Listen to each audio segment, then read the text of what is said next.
नमस्कार। प्राचीन काल की बात है, त्रेता युग में हरिश्चंद्र नाम के एक बड़े प्रसिद्ध राजा हुआ।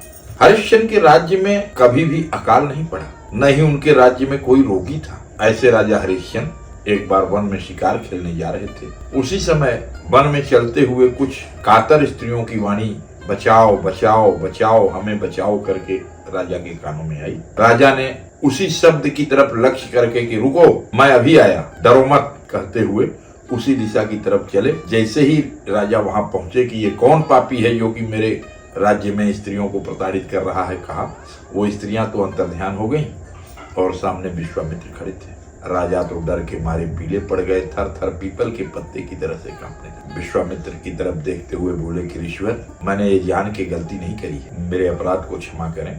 ऋषि बोले, बड़ी धर्म कर्म की बात करता है, क्या तू बताएगा कि धर्म क्या है, दान क्या है? राजा हूँ, मेरा धर्म है कि अपने राज्य की रक्षा करना और दान देना। बोले, दान किसको देना चाहता है? बोले, दान ब्राह्मण को देना चाहिए। इसी तरह से विश्वामित्र बोले कि तू दान देना चाहता है, मुझे दान देगा? राजा बोले, महाराज आप आज्ञा करें, मैं सहर्ष आपको दान दूंगा।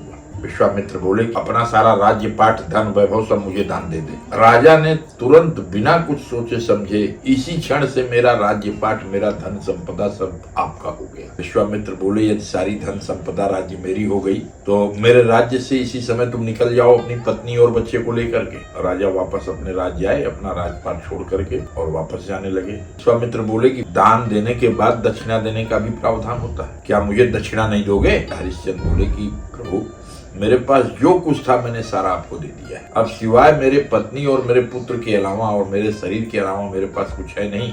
दक्षिणा के लिए आप 1 माह का समय दीजिए, आपकी दक्षिणा भी मैं अवश्य दूंगा। और विश्वामित्र अपनी पत्नी सैव्या और पुत्र रोहित को लेकर के काशी नगर की तरफ चले गए। और जैसे ही काशी पहुंचे, 1 माह का समय हो गया था, उसी समय विश्वामित्र दंड लेकर के वहां उपस्थित हो गए। बोले, हमारा 1 माह का समय पूरा हुआ, लाओ मेरी दक्षिणा।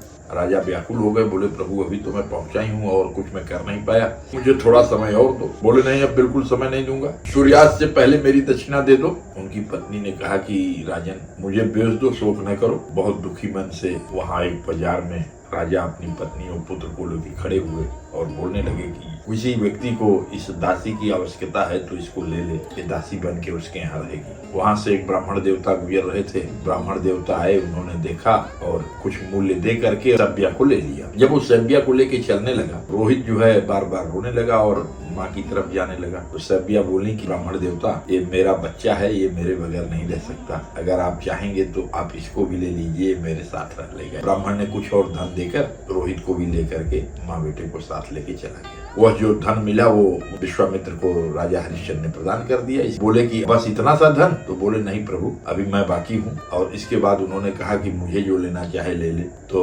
धर्मराज वहाँ चांडाल का रूप धारण करके आए और उन्होंने हरिश्चंद्र को मोल ले लिया और जो धन मिला वो उन्होंने विश्वामित्र को दे दिया। विश्वामित्र धन लेकर चले गए और हरिश्चंद्र की ड्यूटी जो है उन्होंने शमशान भूमि में लगा दी, जहाँ की मुर्दों को जलाया जाता है और लोगों से कर लेने का काम जो है हरिश्चंद्र का लगाया। कुछ समय बाद हरिश्चंद्र के पुत्र रोहित की किसी सर्प के काटने से मृत्यु हो गई और सभ्या जो है अपने पुत्र को लेकर के वहीं शमशान में आती है जहाँ हरिश्चंद्र थे और हरिश्चंद्र उनसे कर मांगते हैं। देख करके सभ्या रोने लगती है और अपना आंचल फाड़ के देती है कि मेरे को इसके अलावा और कुछ नहीं है प्रभु, ये लीजिए, यही मेरा आंचल ही कर है। जैसे ही वो जलाने चलते हैं, उसी समय धर्मराज प्रकट हो जाते हैं, विश्वामित्र भी आ जाते हैं और उन्होंने उनको रोका। बोले, यह तो तुम्हारी परीक्षा ली जा रही थी, अपने परीक्षा में 100% सफल हो गए।